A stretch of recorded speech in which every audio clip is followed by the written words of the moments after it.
नमस्कार. विवेकानंद केंद्र कन्याकुमारी या संघटनेने, देशव्यापी संघटनेने योजलेल्या एका संवाद मालेमध्ये मी आपल्या सर्वांशी संवाद करते आहे. आणि या संवादाचा विषय आहे राष्ट्रीय चारित्र्य घडवणारं शिक्षण. कालच 11 सप्टेंबर होता. आपल्याला सगळ्यांना माहिती आहे की विवेकानंद, स्वामी विवेकानंद आपल्या सर्वांचं दैवत आहे ते. तर ते या दिवशी अमेरिकेला, शिकागोला एका मोठ्या सर्वधर्म संमेलनासाठी, परिषदेसाठी गेलेले होते. आणि तिथे त्यांनी असं सांगितलं, आणि त्यामुळे ज्या प्रभावीपणे त्यांनी ते सांगितलं की जे जे वेगवेगळे उपासना पंथ आहेत, धर्म आहेत, त्यांनी एकमेकांशी भांडायचं नाही. ते सगळेजण एकाच सत्याकडे, एका परमेश्वराकडे चाललेले आहेत. असं अत्यंत प्रभावी वाणीनी छोटंसं त्यांचं भाषण, पण ते हजारो श्रोते मनाने हलून गेले ते ऐकताना.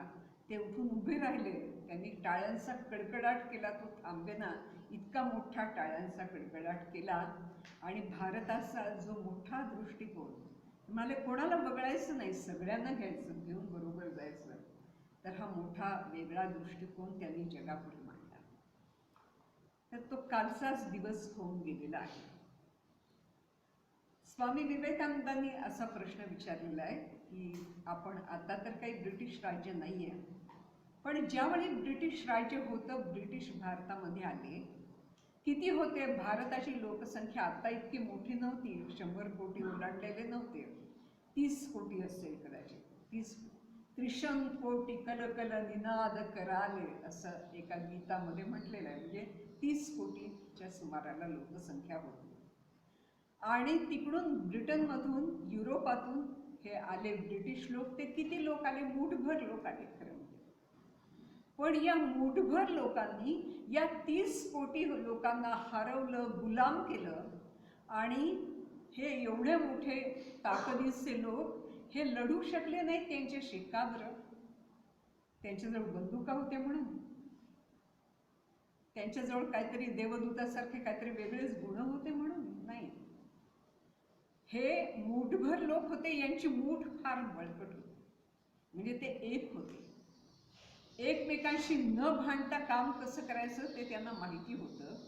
आणि आमच्या भारतामधली काय परिस्थिती होती? शिवराय तर अस्ताला गेलेले होते.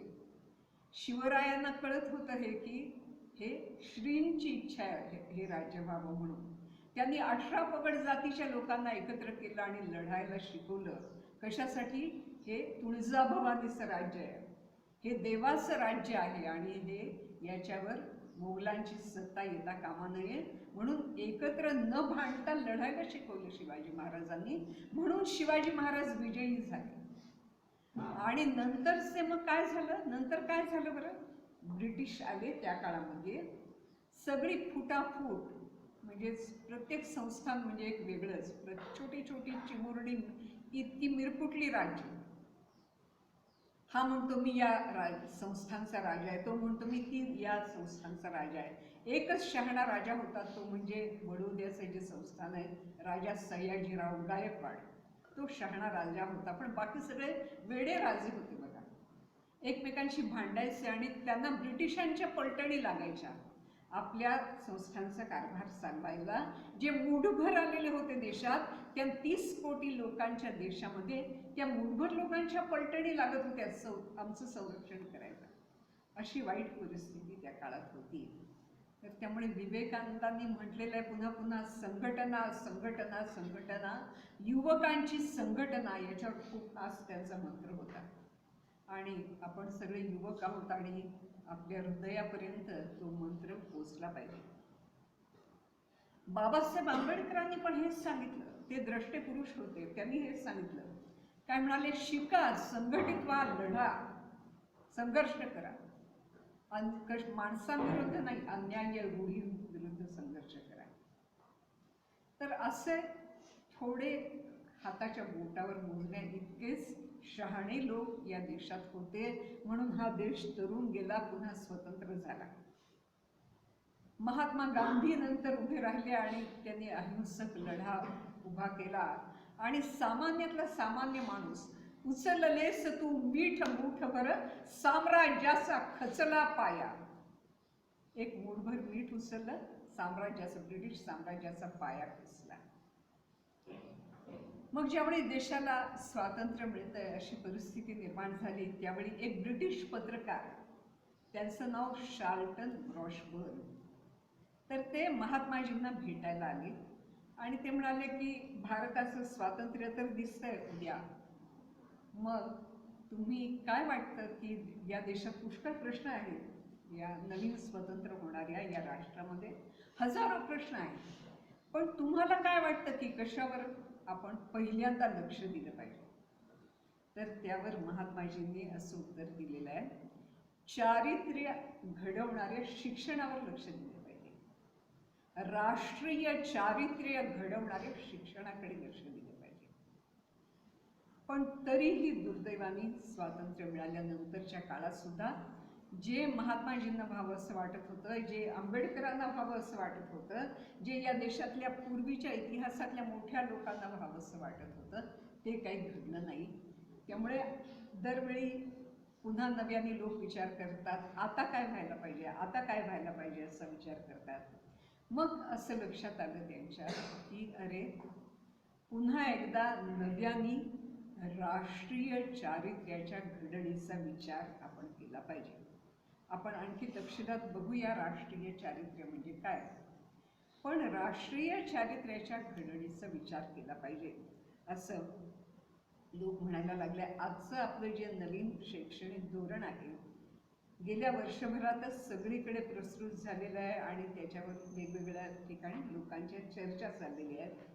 या नव्या राष्ट्रीय धोरणात पण असं म्हटलेलं आहे की या देशातल्या तरुणांचं, तरुणींचं, सर्व लोकांचं राष्ट्रीय चारित्र्य घडलं पाहिजे. राष्ट्रीय चारित्र्य हा एक महत्त्वाचा मंत्र आजच्या काळासाठी झालेला आहे आणि तो आपण समजून घेतलाच पाहिजे. तर हे राष्ट्रीय चारित्र्य म्हणजे काय, याला स्वामी विवेकानंदांनी नाव दिलेलं आहे मॅन मेकिंग एज्युकेशन. आपण त्या सगळे जन्माला आलेलो माणूस म्हणूनच आलेलो की नाही, पण मग आपल्या बहिणाबाई नावाच्या कवयित्री होत्या, त्यांना असं म्हणावं लागलं, अरे माणसा माणसा कधी होशील माणूस. म्हणजे माणूस माणूस नाही आहे, त्याच्यात काहीतरी कमी आहे. काय कमी आहे तर जे व्यक्तिगत आणि राष्ट्रीय चारित्र्याचे जे गुण आहेत ते आमच्यामध्ये असायला पाहिजे, तसे काही नाही आहे असं या देशातल्या जाणत्या माणसांना वाटतं आहे. तर त्यामुळे फक्त तुम्हाला, तुम्ही चांगला अभ्यास केला, तुम्हाला नोकरी मिळाली तर मग, आणि चांगले पैसे तुम्ही मिळवायला लागलात, तुम्ही ततक किम नावाचं गीत पद्य शिकलेलं असाल तर गुणी गौर सच्शील लक्ष्मीचं ऐशी अशी पत्नी लाभली म्हणजे जगातलं सगळं मिळालं असं नाही आहे. काहीतरी वेगळं मोठं मिळवण्यासारखं आपल्याकडे आहे. तर ते काय आहे तर तुमचं आमचं सगळ्यांचं मिळून जे सामूहिक जीवन आहे. तर हे सामूहिक जीवन म्हणजे कुटुंबातलं सुद्धा आहे, आपण शाळेत आलो तर शाळेतलं आहे, कॉलेजेसमधलं आहे, आणखी कुठे काम करत असला तुम्ही तर तिथलं आहे. तर ते कसं व्हावं याच्या संबंधीचा जो विचार केलेला आहे याला चारित्र्य घडण, माणसाने माणूस बनणं हे ते शिक्षण आहे. तर ही माणसाजवळ कौशल्य तर असलंच पाहिजे, पण त्याच्याजवळ एकत्र मिळून जर काम करायचं हे तो जर शिकला नाही तर आपण सुरुवातीला पाहिलं की विवेकानंद म्हणाले तसं की सगळं काय आहे पण आम्ही एकमेकांशी शहाण्यासारखं वागू शकत नाही, मिळून घेऊन एकमेकांशी जुळवून घेऊन वागू शकत नाही. त्यांनी तर फार गंमतशीर एक उपमा दिलेली आहे. तर ते म्हणाले एक टोपलं आहे आणि टोपल्यात खेकडे आहेत. पाहिलेत का तुम्ही खेकडे? खेकडे आहेत आणि खेकडे जर टोपलीत ठेवले तर त्या टोपलीवर झाकण ठेवायला लागत नाही का, तर एक खेकडा वरती यायला लागला तर त्याचा दुसरा खेकडा पाय ओढतो. असं असल्यामुळे खेकड्यांच्या टोपीवर झाकण नको, तसं या देशातली जी माणसं आहेत, एक कुठला तरी शहाणा होतोय, मोठा होतोय असं म्हटलं की 4 जण त्याचे पाय ओढायला तयार असतात. याला समूह जीवन म्हणत नाही, याला सहकार म्हणत नाही. सहकार चळवळी आपल्या देशामध्ये पुष्कळ झाल्या, पण खरा सहकार काय आम्हाला कळला नाही. तर तो खरा सहकार म्हणजे काय ते पण आपण आता पाहणार आहोत. आपण सुरुवात अशी केली की राष्ट्रीय चारित्र्याची घडण. तर चारित्र्य म्हणजे काय, तर माणसाची वागणूक, त्याची घरातली, कुटुंबातली, मित्रांमधली, तो जिथे काम करतो तिथली ही चारित्र्य म्हणजे माणसाचं वागणं, बोलणं, विचार करणं, या सगळ्याला मिळून चारित्र्य असा शब्द आहे. एक व्यक्तिगत चारित्र्य असतं, प्रत्येकाचं असतं, म्हणजे तुम्ही ज्या कुटुंबात राहता तिथलं असतं. आणि एक असतं ते त्याचं सामाजिक चारित्र्य असतं. रस्त्याने जाता जाता थुंकले, पान तोंडातलं पान थुंकलं म्हणजे मग राष्ट्रीय चारित्र्य म्हणजे काय तुम्हाला कळलेलं नाही. तुम्ही कोणती तरी संस्था चालवता आणि त्याला अनुदान म्हणून पैसे मिळवले आणि तुम्हीच ते खाऊन टाकले म्हणजे मग हे चारित्र्य झालं नाही, खरं राष्ट्रीय चारित्र्य नाही आहे. तर आपण समाजात कसे प्रामाणिकपणे वागतो, समाजाच्या हिताचा विचार करून वागतो का वागत नाही, तर हे पाहणं म्हणजे चारित्र्य आहे. तर चारित्र्याच्या या दोन्ही गोष्टी आहेत, पण आपण आज मुख्यतः विचार करतोय की सगळे मिळून जेव्हा काम करत असतो आपण तेव्हा काय केलं पाहिजे, कोणत्या महत्त्वाच्या गोष्टी केल्या पाहिजेत, त्याच्यावर जे चिंतन केलेलं आहे ते स्वामी रंगनाथानंद नावाचे फार थोर संन्यासी आपल्या देशामध्ये होऊन गेले. म्हणजे त्यांची विद्वत्ता एवढी होती की जगातल्या 50 देशांमध्ये ते भारताचे वैचारिक सांस्कृतिक राजदूत म्हणून गेले. त्यांना तिथे सन्मानाने निमंत्रित केलेलं होतं आणि तुमच्या देशातल्या तुमच्या पूर्वजांनी काय विचार केलेला आहे, आता तुम्ही काय विचार करता, तुमची संस्कृती कशी आहे, हे सगळं त्यांनी त्या देशांमध्ये जाऊन सांगितलं. आताचे जे IAS अधिकारी असतात माहिती आहे तुम्हाला, जिल्हाधिकारी होतात कोणी, असे जे मोठे अधिकारी असतात त्यांचं प्रशिक्षण या देशामध्ये मसुरी नावाचं एक उत्तरेकडचं एक गाव आहे, तिथे त्यांचं प्रशिक्षण चालत असतं. तर त्या प्रशिक्षणाचे मार्गदर्शक म्हणून स्वामी रंगनाथानंद यांना बोलावलेलं होतं. म्हणजे सगळे जे जिल्हाधिकारी लोक होते ते त्यांच्या हाताखाली प्रशिक्षण घेत होते. त्यांनी जे काही सांगितलं ते आपल्याला सर्वांना पण उपयोगी आहे. ज्ञानप्रबोधिनीचे जे संचालक होते आप्पा पेडसे म्हणून, आपल्या अण्णांचे ते गुरु होते, आमच्या सर्वांचे गुरु होते. तर त्यांनी पण खूप विचार या संबंधी केलेला आहे आणि स्वामी रंगनाथानंदजींच्या चिंतनामध्ये आप्पा पेडसे यांनी पण भर घातलेली आहे. त्या दोघांनी मिळून समूह गुणांचं जे चित्र उभं केलेलं आहे ते आपण सगळ्यांनी समजून घेतलं पाहिजे आणि ते सर्वांना खूप उपयोगाचं आहे. तुम्ही जिथे जाल तिथे तुम्हाला जर तुमच्या अंगी जर काही गुण असतील तर तुम्हाला उत्तम यश मिळाल्यापासून राहणार नाही. लोक म्हणतील अरे हा वेगळा दिसतो बरं का माणूस, हा काहीतरी वेगळ्या प्रकारे काम करतो. तर असं हे जे काय आहे पण ते वेगळे पण राहता कामा नये, ते सर्वांचेच ते गुणधर्म व्हायला पाहिजे. असं जे काय आहे ते राष्ट्रीय चारित्र्य, ते काय आहे हे आपण समजून घेऊया.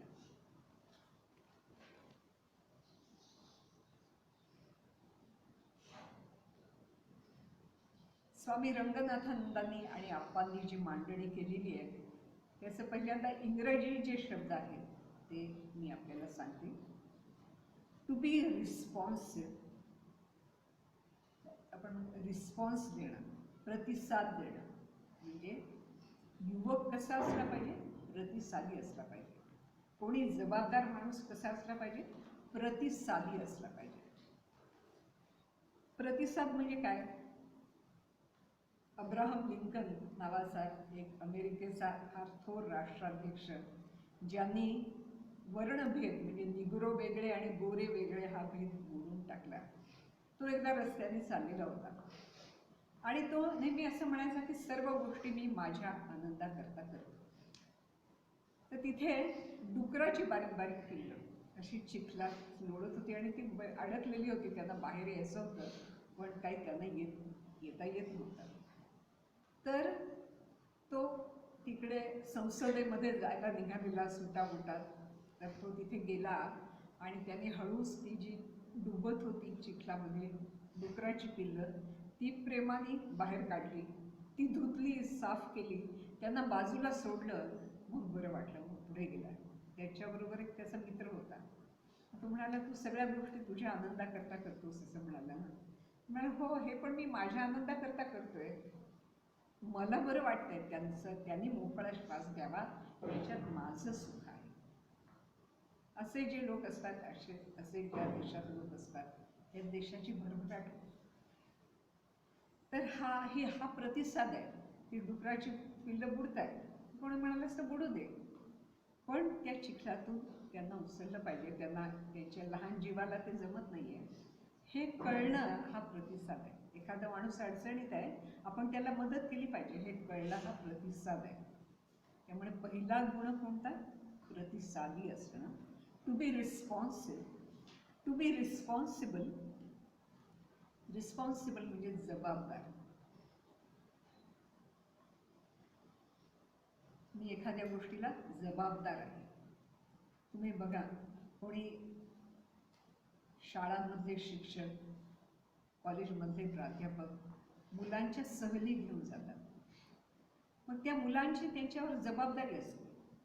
कोणाला खरचटलं, कोणाला लागलं, कोणी आजारी पडलं, तर त्याची काळजी घेणं हे त्यांचं काम असतं. तर हे जर नाही केलं, तसंच सोडून दिलं, तर काय म्हणणार, ती व्यक्ती जबाबदार नाही आहे. कित्येक ठिकाणी विजेची कामं चाललेली असतात. तिथले जे कर्मचारी असतात त्यांना काळजी घ्यायला लागते की याच्यावरून जर कोणी पक्षी गेला, प्राणी गेला, माणूस गेला, त्याला शॉक लागला, तर कित्येकदा शेतांमध्ये अशा गोष्टी घडतात. अलीकडे फटाके फार उडवत नाहीत, पण पूर्वी फटाके, बाण जोरदार झुळकन उडवायचे आणि काही वेळा फटाक्यांमुळे मोठे अपघात झालेले आहेत. तर जो चार चौघांमध्ये राहतो, समाजात राहतो, त्यांनी आपल्या भोवतालच्या माणसांची काळजी घ्यायची असते. त्यांच्या हिताचं ते करायचं असतं. याला काय म्हणायचं, आपल्या कुटुंबातल्या लोकांचं सुद्धा. तर याला काय म्हणायचं, तुम्ही जबाबदार आहात, रिस्पॉन्सिबल आहात. रिस्पॉन्सिबल. तिसरं जे आहे की ते टू बी क्रिएटिव्ह. क्रिएटिव्ह म्हणजे तुम्हाला काहीतरी नवीन नेहमी सुचत असतं. ज्यांना नवीन सुचत नाही ते त्याच गोष्टी पुन्हा पुन्हा सांगतात. काही शिक्षक जे इतके चांगले शिक्षक नसतात, ते एकदा आपल्या नोट्स तयार करून ठेवतात आणि मग तोच अभ्यासक्रम जोपर्यंत चालू आहे तोपर्यंत तेच ते सांगतात, नवीन काय मुलांना सांगतच नाही. पण शिक्षकांनी सदैव नवीन गोष्टी मुलांना सांगितल्या पाहिजेत. आज मी हे वाचलं बरं का, असं शिक्षकांनी मुलांना सांगितलं पाहिजे. तो आताच नुकतेच नोबेल पारितोषिकाचे ते विजेते कोण आहेत ते जाहीर झालेले आहेत. त्यांनी काय केलं हे मी तुम्हाला सांगतो, असं विज्ञानाच्या शिक्षकांनी सांगितलं पाहिजे.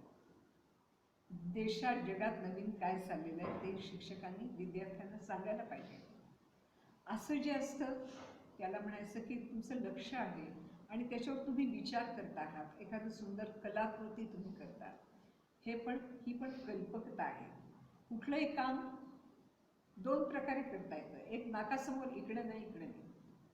काही रांगोळ्या असतात बघा, अलीकडे खूप छान छान रांगोळ्या असतात, पण पूर्वी एक 4 टिपक्यांची रांगोळी तेवढंच काढायचं दारासमोर.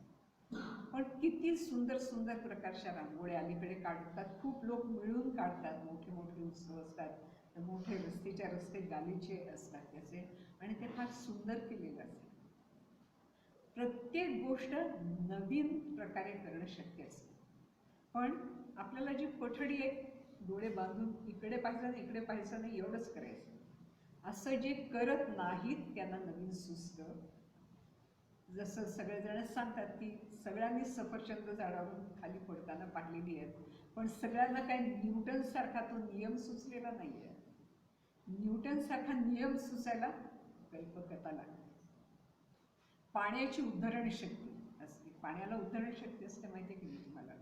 तुम्ही जर पाण्यात गेलं तर एकदम पाणी तुम्हाला बुडवत नाही. पाणी वरती कित्येक वस्तूंना पाणी असं उचलून धरतं.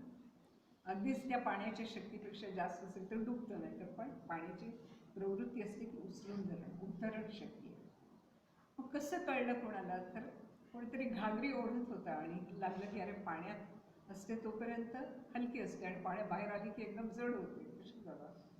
तर असं विचार करायला लागले लोक आणि मग लोकांना वेगवेगळ्या प्रकारचे सिद्धांत कळले. असे अनेक शोध भारतीयांनी लावलेले आहेत, विदेशस्थ लोकांनी लावलेले आहेत. पण एकेका शोधांनी जगाचं खूप मोठं कल्याण केलेलं आहे. देवीच्या लसीचा शोध लागला.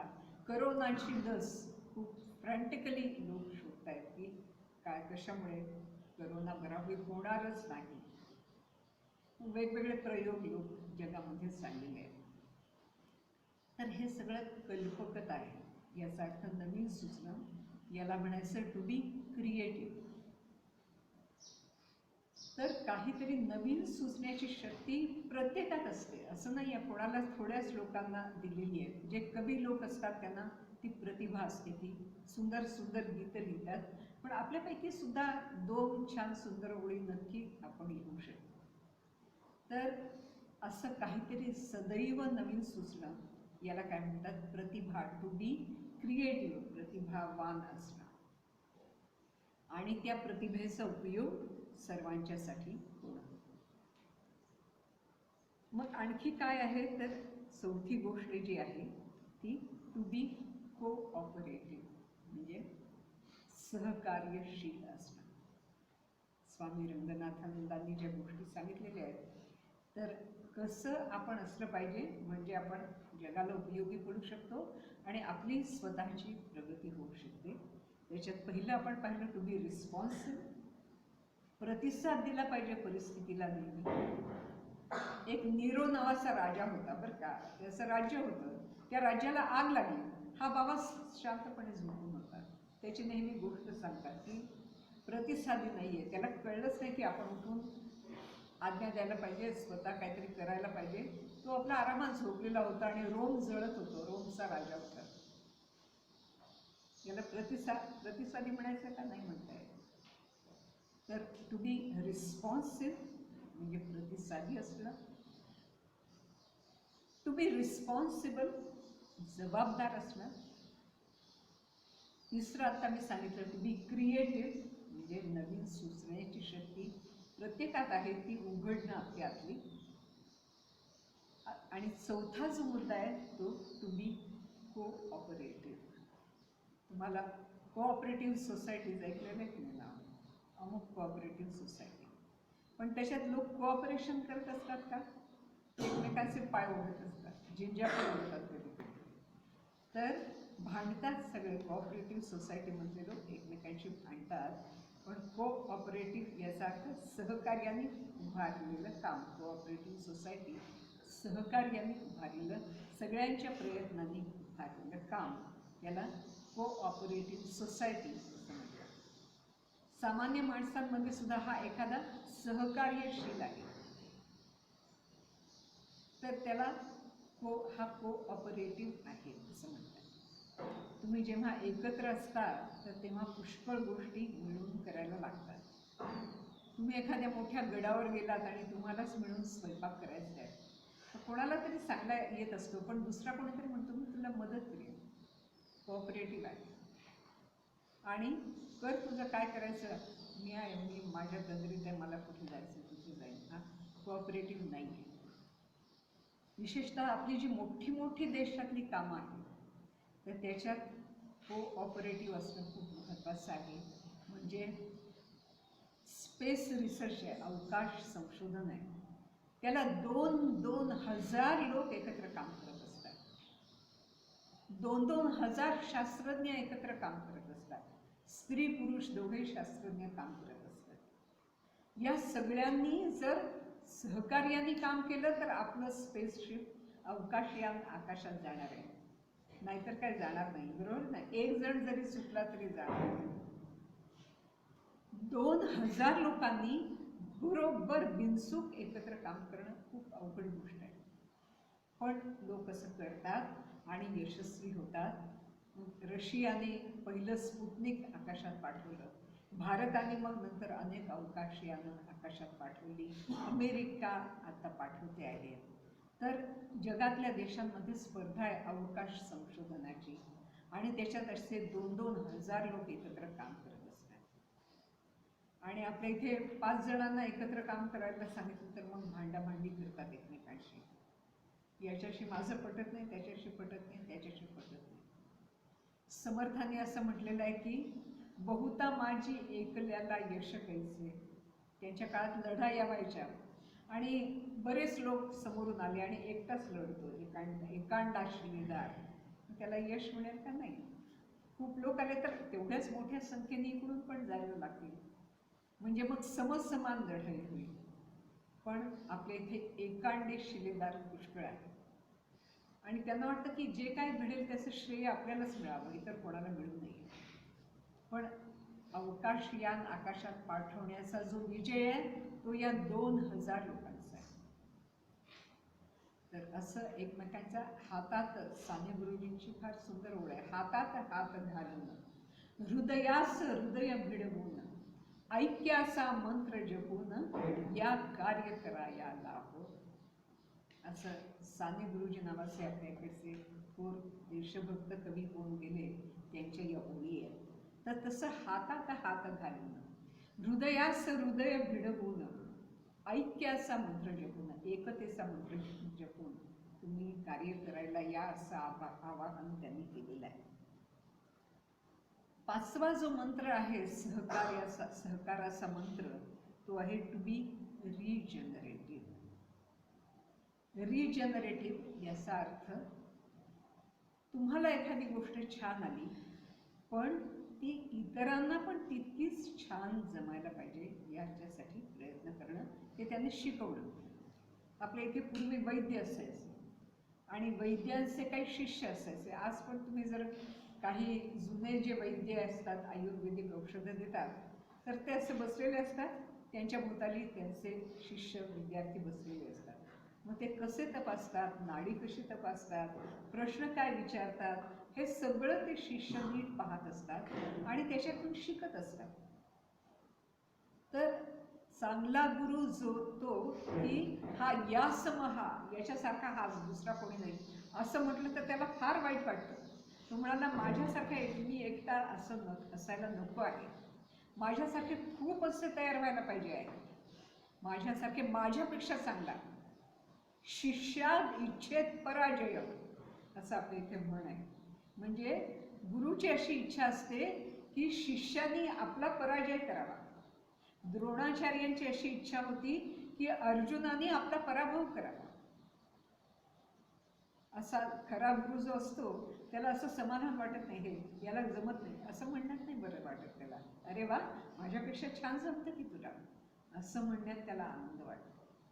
तर असं शिष्यात इच्छेत पराजय, असे गुरु तयार होणं, अशी एक माळिकाच्या माळका तयार होणं, हे एका संस्थेचे प्रमुख होते. विवेकानंद केंद्र नावाच्या संस्थेचे प्रमुख होते. त्यांचं नाव होतं एकनाथजी रानडे. आणि त्यांना कोणीतरी विचारलं की तुम्ही एवढं मोठं काम केलेलं आहे, तिथे देशाच्या दक्षिण तीरावर सुंदर शिलास्मारक उभं केलेलं आहे विवेकानंदांचं, आणि मग तुमच्यानंतरही ह्या कामाचं काय होईल. तर त्यांनी असं उत्तर दिलं की असं का विचारता, माझ्यासारखे आणखी शेकडो एकनाथ रानडे उभे राहतात, माझं काम कधी नाहीसं होणार नाही, माझं काम कधी मरणार नाही. असे गुरु असणं, अशा प्रकारच्या मोठ्या व्यक्ती असणं. नाहीतर काही लोकांना वाटतं की आपण मोठं व्हावं, बाकीच्यांनी असं छोटं छोटंच आपल्या छायेत असावं. बिलकुल असं असू नये.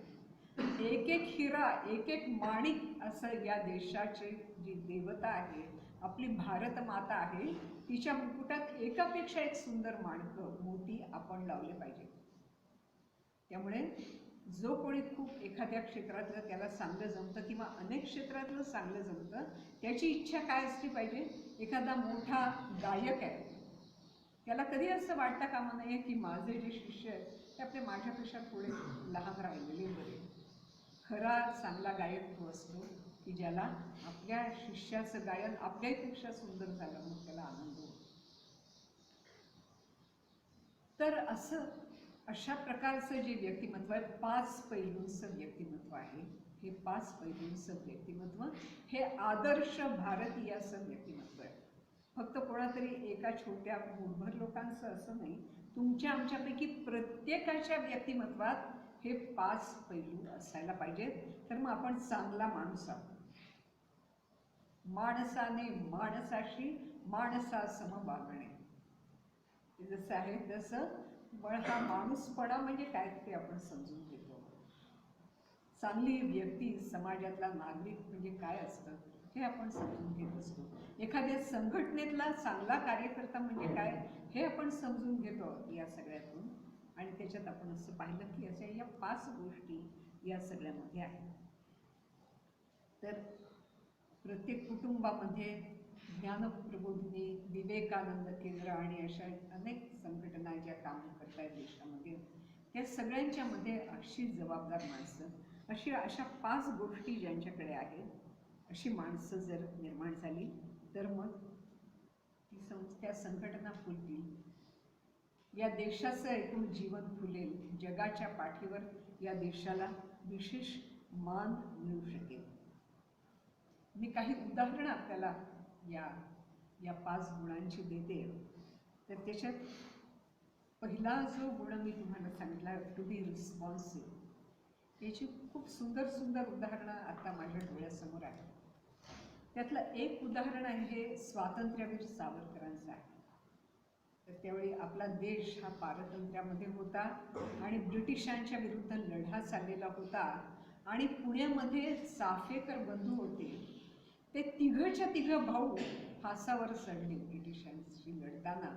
ज्या दिवशी त्यांची फाशी होती, हा एक कोकणातल्या भगूर नावाच्या छोट्याशा गावातला मुलगा, हा विनायक दामोदर सावरकर, हा इतका तो 12 वर्षाचा होता. पण त्यांनी जेव्हा ऐकलं की हे क्रांतिकारक फासावर चाललेले आहेत, तर त्यावेळी त्यांनी त्यांच्या घरी जी देवाऱ्यात देवी होती तिच्या समोर असा हात ठेवून शपथ घेतली. ते म्हणाले, देशाला स्वातंत्र्य मिळेपर्यंत मारिता मारिता, म्हणजे ब्रिटिशांना मारिता मारिता मरे तो झुंजेन, मरेपर्यंत मी लढत राहील, असं म्हणणारे हे विनायक दामोदर सावरकर हे होते. अगदी अलीकडच्या काळातली सहभाव कसा असतो, इतरांबाबतची प्रतिसादी वृत्ती कशी असते, याचं अगदी आता गेल्या 1-2 वर्षाचं उदाहरण मी सांगते. तर आपल्या सोलापूर जिल्ह्यामधला आहे एक रणजित सिंग डिसले नावाचा शिक्षक, ग्रामीण भागात काम करणारा शिक्षक. सगळ्यात काही तुम्ही वर्तमानपत्रात कदाचित त्याचं नाव ऐकलेलं असेल. तर युनेस्को नावाची जी जागतिक संघटना आहे आणि वार्की फाउंडेशन म्हणून संघटना आहे, तर यांनी प्रयोगशील शिक्षकांसाठी बक्षीस ठेवलेलं होतं. आणि ते बक्षीस 7 कोटी रुपयांचं होतं. किती? 7 कोटी रुपयांचं बक्षीस एक ग्रामीण भागात काम करणाऱ्या एका शिक्षकाला मिळालं. मग त्याने असं ठरवलं का की याच्यातून आता मी 10 बंगले बांधेन, एक मोठं रेस्टॉरंट सुरू करेन, असं म्हटलं का? त्याने नाही म्हटलं. त्याच्या मागे जे 10 होते, ते जे नामांकन असतात, असे 10 नामांकन होते, 10 शिक्षक होते वेगवेगळ्या ठिकाणचे. तर यांनी त्याला मिळालेल्या त्या रकमेतले 40 लाख त्या 10 नामांकन असलेल्या प्रत्येक शिक्षकाला त्यांनी दिले. सगळं मी काय माझ्या पाशी ठेवून घेईन आणि इतरांना काही मिळणार नाही असा विचार नाही केला. ही प्रतिसादी वृत्ती आहे, ही संवेदनशील वृत्ती आहे. टू बी रिस्पॉन्सिव्ह, की होय धन्यवाद, मला मोठं बक्षीस मिळालेलं आहे. मुलींना विशेषतः संगणक क्षेत्रातलं ज्ञान देण्यासाठी ग्रामीण भागातल्या मुलींना यांना मिळालेलं आहे. तर मला मिळालं म्हणजे मी सुखी झालो, मी एकटा सुखी झालो असं मला नको आहे. माझ्याबरोबर आणखी 10 शिक्षक आहेत ना, ते पण माझ्या एवढ्याच गुणवत्तेचे आहेत, जवळपासचे आहेत. मग त्यांना पण बक्षीस मिळायला पाहिजे. मला मिळून समाधान नाही, त्यांना पण मिळायला पाहिजे. ही जी वृत्ती आहे ही प्रतिसादी आणि संवेदनशील वृत्ती आहे. दुसरं जबाबदारीचं आपण आता पाहिलेलं आहे की आपल्यापैकी काही जण मेडिकलला जातात आणि तुम्ही जर TV वरती देव माणूस नावाची एक मालिका पाहत असाल तर एक डॉक्टर समाजाचं किती नुकसान करतो याचं चित्र तुम्ही पाहिलेलं असेल. कित्येक डॉक्टर असे असतात की ते जेव्हा विद्यार्थी असतात तेव्हा नीट शिकतच नाही आणि मग ते जे काय गोंधळ घालतात ते प्रत्यक्ष प्रॅक्टिस करायला लागल्यावर तर मग हे जबाबदार डॉक्टर आहेत का? तो जो देवमाणूस आहे याला का त्याचा खून कर, त्याचा खून कर, असा डॉक्टर हा जबाबदार डॉक्टर आहे का? मग तुझ्या वैद्यकीय शिक्षणाचा उपयोग काय झाला लोकांना? सत्यकथा आहे ती, असं म्हणतात की किती जणांचा घात एका डॉक्टरने केला.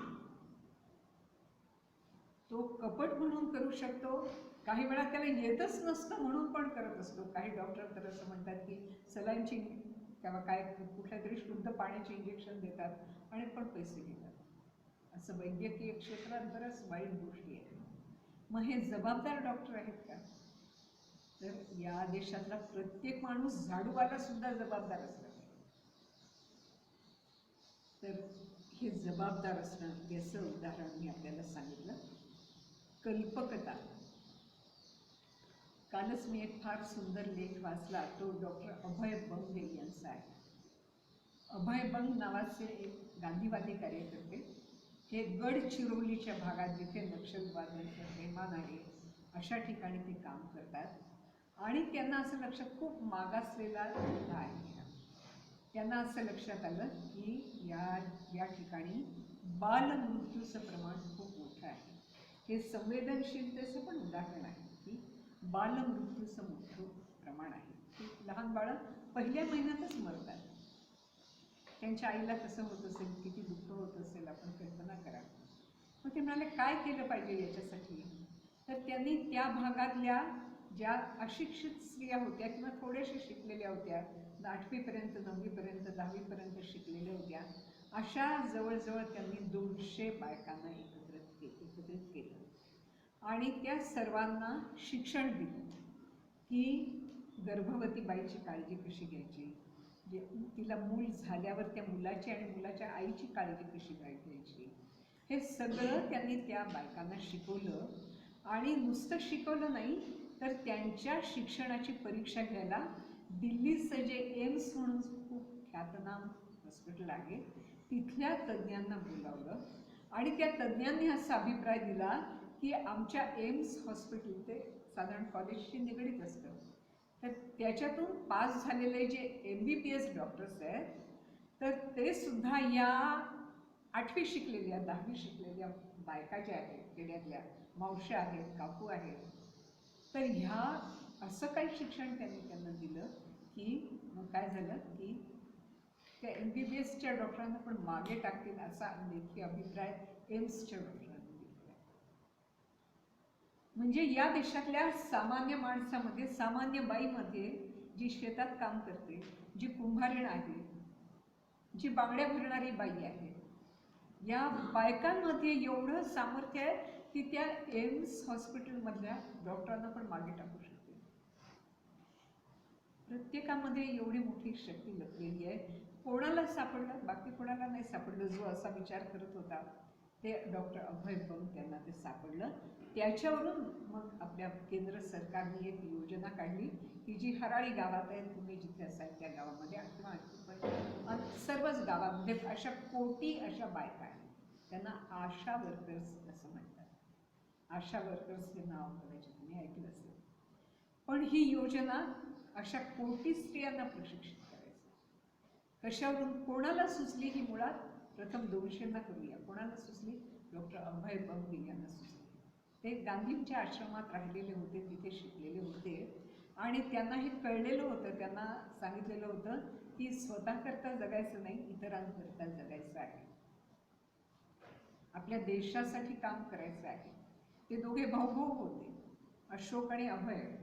तर त्यांना जेव्हा लहानपणी शाळेतच त्यांना सांगितलं की देशासाठी काम करायचं असतं. मग ते 14 वर्षाचे 15 वर्षाचे होते. मग अभय अशोकला म्हणाला की तू काय काम करणार देशासाठी? तर तो म्हणाला मी देशाची शेती सुधारणार. मग अशोकने अभयला विचारलं की तू काय काम करणार? तर मी म्हणाले देशाचं आरोग्य सुधारणार. आणि खरोखरच त्याने ते सुधारून दाखवलं. फार मोठी क्रांती आशा वर्कर्सच्या निमित्ताने आपल्या देशामध्ये घडलेली. याला म्हणायचं देश प्रश्न सोडवण्यासाठी लागणारी प्रतिभा आहे, ही कल्पकता आहे. नंतरचा आपण जो चौथा मुद्दा पाहिला की टू बी कोऑपरेटिव्ह, एकमेकांना सहाय्य करायचं, एकमेकांना मदत करत मोठं व्हायचं, कोणाला एकट्याला मोठं नाही व्हायचं. म्हणून त्याच्यासाठी संघटना करावी लागते. आप्पा पेंडसे असं म्हणत असत की कार्य कोणा एकट्यामुळे सिद्धीला जात नाही, त्याच्यासाठी संघटना करावी लागते. समजा 10 युवक एकत्र जमलेले आहेत, 50 जमलेले आहेत, 1000 जमायला पाहिजे, 10,000 जमायला पाहिजे, कोटी कोटी युवक युवती जमायला पाहिजे. आणि हा सगळा विचार त्यांनी करायला पाहिजे. याला म्हणायचं की एकत्रितरित्या काम करता येणं, फार मोठ्या प्रमाणात एकत्रितरित्या काम करता येणं. आणि शेवटचं आपण पाहिलं की आपल्यासारखं जी प्रेरणा आपल्याकडे आहे. आता या भावाभावांचं मी तुम्हाला उदाहरण दिलं, अभय बंग आणि अशोक बंग. तसं जिथे जिथे लोक एकत्र येतात त्यांनी असा विचार केला पाहिजे की मी माझ्या पलीकडे कसं पाहू शकेन, मी काय करू शकेन, समाजासाठी मी काय करू शकेन. त्यांना उत्तरच सापडली. एकाला शेतीत सापडलं, एकाला आरोग्यात सापडलं. तसं आपल्यापैकी प्रत्येकाला उत्तर सापडलं पाहिजे की मी कशात योगदान करू शकतो, असं आपलं आपण शोधलं पाहिजे. क्षणाचीच आरास जाईल वाया, जरी जीवनी राष्ट्र सेवा घडेना. तर असं हे 5 गुणांनी मिळून हे व्यक्तिमत्व माणसाचं घडायला पाहिजे, असं आपल्या देशातल्या मोठ्या लोकांनी, शहाण्या लोकांनी म्हटलेलं आहे. ही जणू पंचदीपिका आहे आणि आपल्या सर्वांच्याच हातात ती दिलेली आहे. हा 5 गुणांचा दिवा, 5 ज्योतींचा दिवा आपल्या सर्वांच्या हातात दिलेला आहे. आणि दिवाळी आपल्या घरापुरती नाही करायची, आपल्याला देशात दिवाळी करायची. तर असा संकल्प, हे सगळे जे चिंतन आहे, ह्या आपल्या ऋषींनी केलेले चिंतन आहे, स्वामी विवेकानंदांनी केलेले चिंतन आहे, स्वामी रंगनाथानंद त्यांचे वारस त्यांनी केलेले चिंतन आहे, डॉक्टर अभय बंग यांनी केलेले चिंतन आहे. हे सगळे चिंतन समजून घेत आपल्या हृदयामध्ये ही पंचमुखी ज्योत, 5 ज्योतींचा मिळून बनलेला हा दिवा आपल्या सर्वांच्या अंतःकरणात पण प्रज्वलित झाला पाहिजे. आणि आपण सुद्धा शिक्षण घेता सुद्धा, शिक्षण घेतल्यावर सुद्धा ही सगळी दृष्टी ठेवून आपल्याला काम करायचं आहे, असं लक्षात ठेवलं पाहिजे. धन्यवाद.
धन्यवाद.